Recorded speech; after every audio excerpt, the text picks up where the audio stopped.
तो देखिए बच्चों, आज का हमारा एक्सपेरिमेंट जो है 11th क्लास का है, लेकिन ये 12th क्लास में भी काफ़ी इंपॉर्टेंट एक्सपेरिमेंट है, क्योंकि उसमें भी वायर का डायमीटर आपको फाइंड आउट करना होता है कि किसी वायर का डायमीटर कितना है। यहाँ पे हम कैसे स्क्रू गेज का यूज़ करेंगे, तो ये मेरे पास स्क्रू गेज है और ये डिफरेंट टाइप के स्क्रू गेज आ सकते हैं, इनके साइज़ भी डिफरेंट हो सकते हैं। इनमें से कुछ जो है आपके स्टूडेंट्स पर्पज़ पे होते हैं, कुछ आपकी इंडस्ट्री में भी यूज़ होने वाले होते हैं। तो इसका जो यूज़ है कैसे किया जाता है, तो इस वीडियो में ज़रा हम अच्छे से समझेंगे। आज की इस वीडियो में हमारा जो एम होना है वो है to measure diameter of the given wire using screw gauge. तो यहाँ पे हमारे पास एक वायर होगा और इस वायर का मुझे यहाँ पे डायमीटर फाइंड आउट करना होगा इस स्क्रू गेज की मदद से। ताकि हमें पता है स्क्रू गेज जो है आपका ये जो छोटे डिस्टेंस हैं या छोटी लेंथ है उनको फाइंड आउट करने के काम में आता है। तो इसका मतलब ये जो आपका स्क्रू गेज है ये माइक्रो मीटर के ऑर्डर की जितनी भी चीज़ें हैं उनको मेज़र करने के काम में आता है। तो देखेंगे सबसे पहले जो हमारा स्क्रू गेज होता है, जैसा कि यहाँ पे इसका डायग्राम बना रखा है, पहले हम एक बारी डायग्राम से समझ लेते हैं, फिर ज़रा हम जो रियल हमारे पास स्क्रू गेज है उसके द्वारा हम इसको समझेंगे। तो देखेंगे ये हमारे पास कोई स्क्रू गेज का डायग्राम है और यहाँ पे है आपका ये फिक्स्ड स्टड। तो ये जो है आपका इसे फिक्स स्टड कहते हैं और ये होता है मूवेबल स्टड, क्योंकि आप इसे मूव करा सकते हो। और इसमें आपके स्क्रू होते हैं और ये है आपका फ्रेम जो कि सी टाइप फ्रेम में होता है। और यहाँ होती है रेफरेंस लाइन जो कि यहाँ पे एक लीनियर स्केल को इंडिकेट करती है। तो यहाँ पे एक लीनियर स्केल भी होता है, तो इसे हम रेफरेंस लाइन के ऊपर इसको प्रिंटेड फॉर्म में देखते हैं। और बाकी है आपकी सर्कुलर स्केल जो कि आपको यहाँ दिखाया गया है और इसे बोलते हैं रेट चेट जो है जब आप इसे मूव कराते हो तो रेट चेट के द्वारा आप इसे मूव कराते हो जो मूवेबल स्टड है, और उसके द्वारा ही हम इसको फिक्स कर पाते हैं जिस चीज़ का हमें डायमीटर या लेंथ को फाइंड आउट करना है। तो अब ज़रा यहाँ पे समझेंगे कि जो हमारा स्क्रू गेज है वो सही कंडीशन में जब कहा जाता है जब आपका ये जो ज़ीरो स्केल है जो कि लीनियर स्केल कहा जाएगा, और जो सर्कुलर स्केल है, सर्कुलर स्केल ये होता है, लीनियर स्केल यहाँ होता है। जब सर्कुलर स्केल और लीनियर स्केल जो है कॉन्सिडेंट हो जाएं, 0 उनकी वैल्यू जो है आमने सामने हो जाए, तो उसको आप यहाँ पे सही कंडीशन में कहेंगे। लेकिन कभी कभी स्क्रू गेज में कोई प्रॉब्लम हो जाती है तो उससे फिर जो है आपका उसमें एरर आ जाती है। तो एरर जो है दो टाइप की होती है। ये एरर जो है आपकी दो टाइप में जब होगी, एक तो पॉजिटिव एरर होगी और नेगेटिव एरर होगी। पॉजिटिव एरर जब क्रिएट हो जाएगी जब जो लीनियर स्केल जो है और जो आपका सर्कुलर स्केल है, तो इस सिचुएशन में जो लीनियर स्केल के नीचे जो है आपका सर्कुलर स्केल आ जाए, तो सर्कुलर मतलब 0 जो है नीचे हो चुका है, तो 0 जब नीचे हो जाएगा तो इसका मतलब इसको पॉजिटिव एरर कहेंगे। और इसको करेक्ट करने के लिए फिर आपको यहाँ पे जो सपोज डेट जो रेफरेंस लाइन के पास में आप ये देख रहे हैं सर्कुलर स्केल रीडिंग, उसे B कहा जाएगा। तो आप इस B की इंटू जो है आप यहाँ पे लीनियर स्केल के द्वारा करेंगे। यहाँ पे नेगेटिव एरर है तो नेगेटिव एरर में 0 जो है ऊपर ही रह जाएगा, और इस सिचुएशन में इस रेफरेंस लाइन पे 90, 80 जो भी आपका सर्कुलर स्केल की रीडिंग आएगी उसको आप यहाँ पे B कहेंगे। तो इस सिचुएशन में नेगेटिव एरर को इवैल्यूएट करने के लिए आपको 100 में से B को माइनस करना होता है और नेगेटिव साइन के साथ में दिखाना होता है, क्योंकि it is a negative error.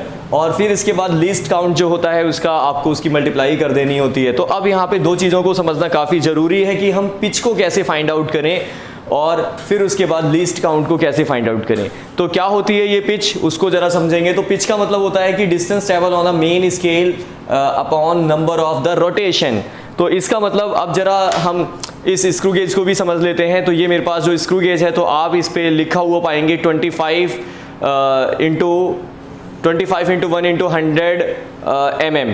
तो बच्चों ये इसका साइज होता है। इसका मतलब अगर मैं इसको ओपन करता जाऊंगा तो आप ये रेफरेंस लाइन पर स्केल चलता हुआ जो देख रहे हैं ये आपका 25 mm का होगा।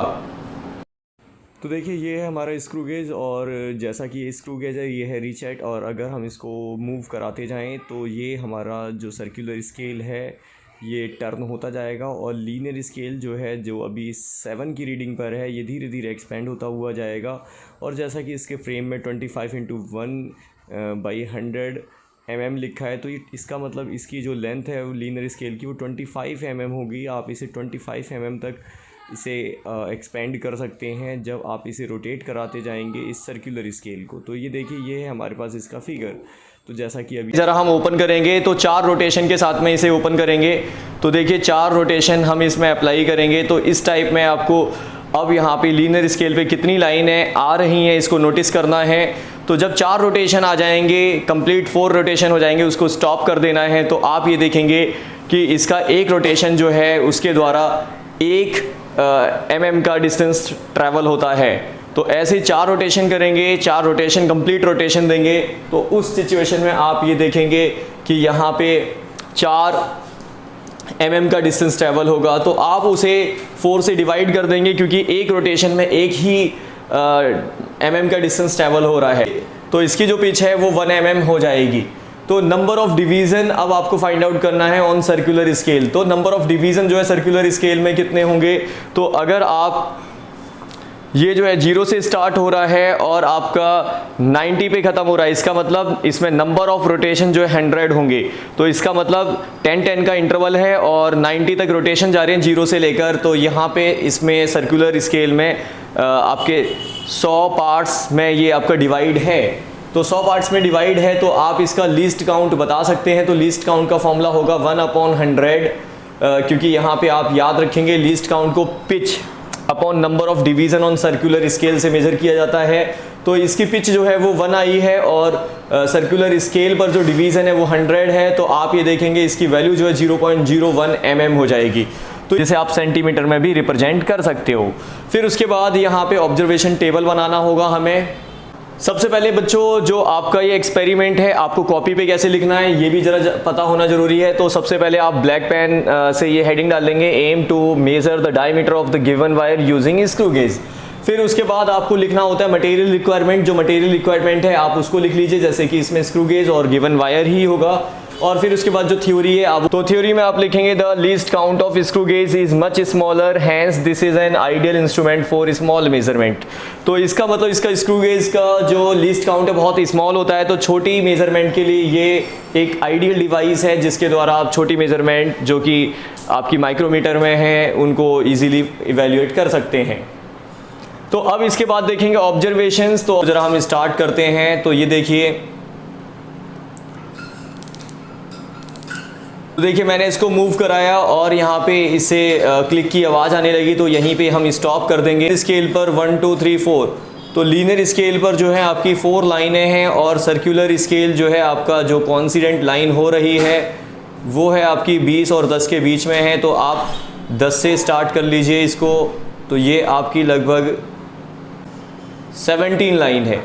ये तो लीनियर स्केल ने आपको 4 लाइनें दी। तो इसका मतलब आप उसको कितना लिखेंगे, क्योंकि वो 4 mm है तो mm में है आपका, तो आप इसे सेंटीमीटर में लिख लीजिए। तो ये हो जाएगा 0.4, क्योंकि 4 लाइनें थी जो कि mm में थी, आपने इसे सेंटीमीटर में कन्वर्ट कर दिया, 0.4 सेंटीमीटर। अब इसके बाद जो सर्कुलर स्केल है उस पर जो प्रिंटेड लाइन थी वो थी आपकी कितना, 22। याद रखेंगे यहाँ पे आपको इसका जो लीस्ट काउंट है वो और सर्कुलर स्केल रीडिंग लिखेंगे, सर्कुलर स्केल रीडिंग। तो इसका जो लीस्ट काउंट है जो कि सेंटीमीटर में उसको लिख लीजिए 0 पॉइंट, आप इसकी इंटू करेंगे तो ये रिज़ल्ट जो है आपको मिलेगा 0.22। तो इसका मतलब अब आप इसको और इसको ऐड कर दीजिए तो इट विल बी 0.42 सेंटीमीटर। तो ये आपको रीडिंग मिलेगी। अगर आप चाहें तो इसको mm में भी रिप्रेजेंट कर सकते हैं। तो ये हो जाएगा 4.2 mm। इस वायर को पहले मैंने यहाँ से टाइट किया था, अब मैंने थोड़ा सा और आगे इसको खिसका दिया है। अब यहाँ से हम इसकी एक रीडिंग और लेंगे। तो ये कितनी रीडिंग होगी बच्चों, तो देखिए मेन स्केल रीडिंग जो है वो तो 4 पर है और जो सर्कुलर स्केल रीडिंग है वो आपकी 28 पर है। तो इसे नोट डाउन कर लेंगे और ऐसे ही फिर हम 2 रीडिंग और बच्चों इस रीडिंग को लिख लेंगे। तो ये 0.4 सेंटीमीटर है और इसके बाद जो सर्कुलर स्केल रीडिंग आई वो 0.001 लीस्ट काउंट से मल्टीप्लाई करना होगा, वो आई है 28।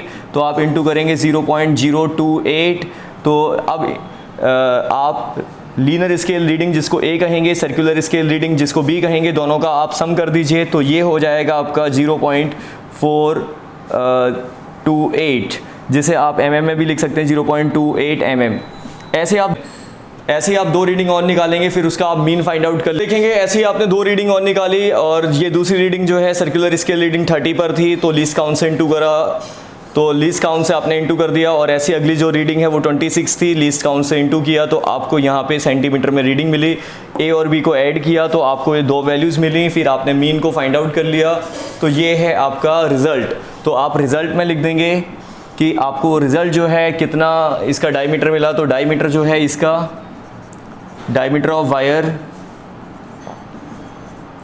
4.265 mm।